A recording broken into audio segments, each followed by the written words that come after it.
Good morning all of you. आज का हमारा टॉपिक है रेस्पिरेटरी सिस्टम। रेस्पिरेटरी सिस्टम होता क्या है, हम लोग आज रेस्पिरेटरी सिस्टम पे बात करते हैं। सबसे पहले हम बताते हैं सिस्टम होता क्या है। सिस्टम जैसे बहुत एक सेल के ग्रुप को हम लोग क्या बोलते हैं, टिश्यू बोलते हैं, और टिश्यू के ग्रुप को हम लोग क्या बोलते हैं, ऑर्गन बोलते हैं, और ऑर्गन के ग्रुप को हम लोग ऑर्गन सिस्टम बोलते हैं। देखिए, ऑर्गन के ग्रुप को हम लोग ऑर्गन सिस्टम बोलते हैं। तो बहुत सारे ऑर्गन अगर मिल जाते हैं तो एक हमारा सिस्टम बन जाता है। ठीक है, अब बहुत सारे सिस्टम मिल जाते हैं, a group of system is called organism, तब हमारे एक बॉडी के निर्माण होता है। तो आज हम लोग का रेस्पिरेटरी सिस्टम के बारे में पढ़ेंगे। तो रेस्पिरेटरी सिस्टम, अगर सिस्टम शब्द आ गया तो रेस्पिरेशन में जितने ऑर्गन इन्वॉल्व होंगे, कि बेसिकली से ये बात है कि हम उन लोग के ऑर्गन के भी बारे में बात कर लेंगे और उसमें क्लिनिकल भी देखेंगे, क्लिनिकल सिम्टम, डिसऑर्डर, डिजीज क्या क्या हो सकते हैं, उस सब के बारे में हम लोग चर्चा करेंगे पार्ट वाइज पार्ट वीडियो बनाकर। तो सबसे पहले हम आते हैं रेस्पिरेटरी सिस्टम। सिस्टम तो हम बता दिए, अब आते हैं रेस्पिरेटरी क्या होता है, रेस्पिरेशन क्या होता है।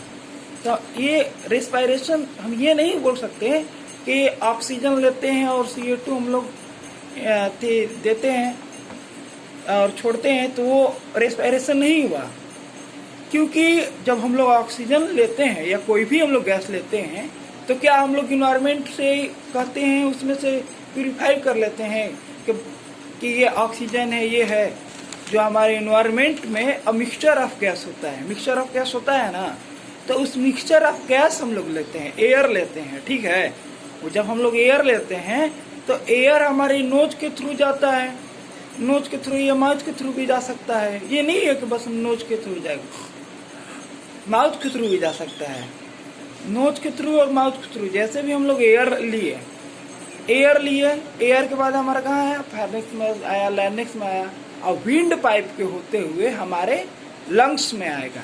हमारे लंग्स में आकर हमारे कहाँ, लंग्स में क्या होता है, ब्लड होता है, वो ब्लड में मिलता है। अब ब्लड में कैसे मिलता है, जो हमारा ब्लड होता है, ब्लड वेसल्स होता है सेल में, वो हमारा ऑक्सीजन को एब्जॉर्ब करता है, वो बस हमारा ऑक्सीजन को एब्जॉर्ब करता है और बाकी गैसों को छोड़ देता है। जब हमारा ऑक्सीजन जब हमारा जाएगा तो हमारे ग्लूकोज से C6H12O6 से CO2 हमारा O2 बाइंड करेगा, O2 बाइंड करेगा, तो वहीं से हमारा एनर्जी का प्रोडक्शन होगा। ठीक है, एनर्जी का प्रोडक्शन होगा, और उसके बाद इसी प्रोसेस को हम लोग रेस्पिरेशन करते हैं।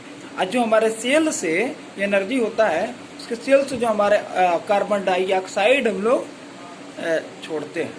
ठीक है, ये हमारा इतना हुआ रेस्पिरेशन। ठीक, अब इसके बाद हम लोग आते हैं, ये रेस्पिरेशन हमारा यहाँ तक हुआ।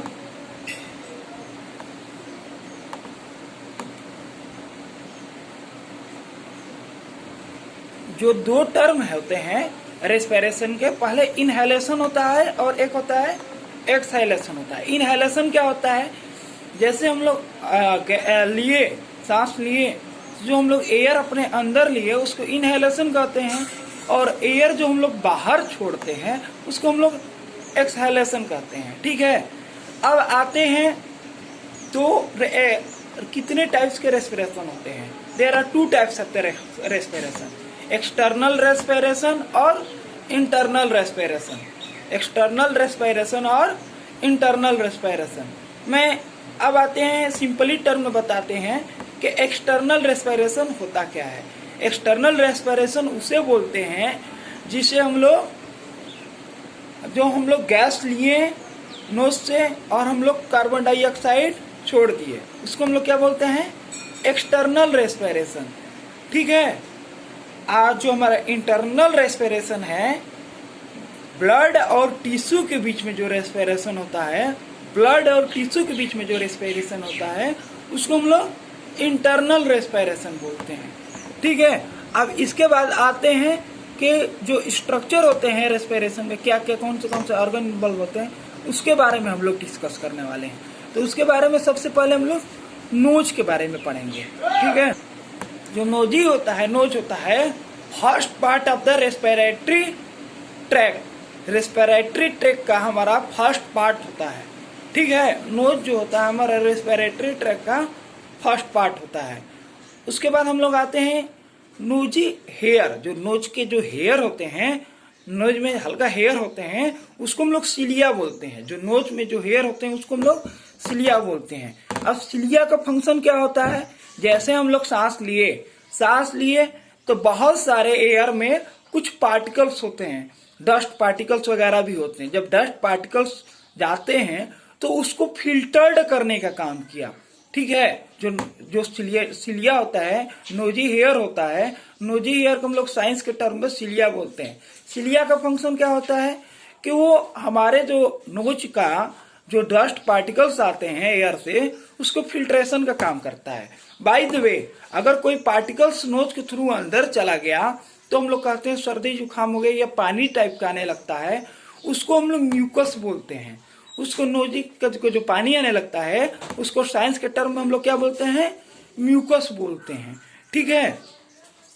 तो हमारा इसका सिलिया का फंक्शन क्या हुआ, फिल्ट्रेशन ऑफ एयर। हम जब उसके बाद हम लोग आगे बढ़ते हैं तो फेरनेक्स आता है। फेरनेक्स को हम लोग क्या बोलते हैं, फूड पाइप और विंड पाइप। फेरनेक्स एक ऐसा होता है जो फूड पाइप और विंड पाइप, जैसे ऐसे दो पाइप होते हैं, एक पाइप है और ऐसे ही एक और पाइप रहता है, ठीक है। फेरनेक्स एक ऐसा जगह है कि ऐसे दो पाइप बने रहते हैं एक जस्ट बगल में। ये मान लीजिए फूड पाइप है, जो हमारा हाथ है वो विंड पाइप है, ठीक है। अब दो ठो रहते हैं। अब इसमें ये बात है, आपको कोई फूड पाइप और विंड पाइप का कोई पूछ दिया तो हमारा दोनों माउथ से स्टार्ट होते हैं। फूड पाइप और विंड पाइप दोनों हमारा माउथ से स्टार्ट होते हैं। अब विंड पाइप का सिंपल सी बात है, विंड है तो हमारा फूड माउथ से स्टार्ट होगा और रेस्पिरेटरी ट्रैक तक, मतलब लंग्स तक जाएगा। और जो हमारा विंड पाइप हमारा माउथ से स्टार्ट हुआ और कहाँ तक आएगा, हमारा रेस्पिरेटरी ट्रैक मतलब हमारा लंग्स तक आएगा। और जो हमारा फूड पाइप है वो हमारा डाइजेस्टिव ट्रैक मतलब स्मॉल इंटेस्टाइन लार्ज इंटेस्टाइन तक आएगा, डाइजेस्टिव सिस्टम तक आएगा, ठीक है। ये डाइजेस्टिव सिस्टम वाले पार्ट में डिस्कस करेंगे। अब इसके बाद आते हैं, यहाँ पे फेरनेक्स बता दिए क्या होता है। जैसे हम लोग सांस लेते हैं तो पहले ये आया, तो सांस लिए तो विंड पाइप के थ्रू आया। अब नेक्स्ट टर्म आता है इपिग्लोटिस। इपिग्लोटिस होता क्या है, देखिए इपिग्लोटिस क्या होता है, वो मसल्स का हल्का पतला सा एक लेयर होता है। जैसे हमारा एक फूड पाइप विंड पाइप है तो इन दोनों पे एक ऐसा ही पतला सा ढक्कन रहता है, ठीक है। ऐसा पतला ढक्कन रहता है। जैसे हम लोग अगर सांस लेते हैं तो ये वाइब्रेट होता रहता है, ऐसे ऐसे वाइब्रेट होता रहता है। अगर हम लोग कुछ लिए इनटेक किए तो ऐसे ये ओपन हो जाता है, तो खाना जो रहता है वो हमारा फूड पाइप में चला जाता है।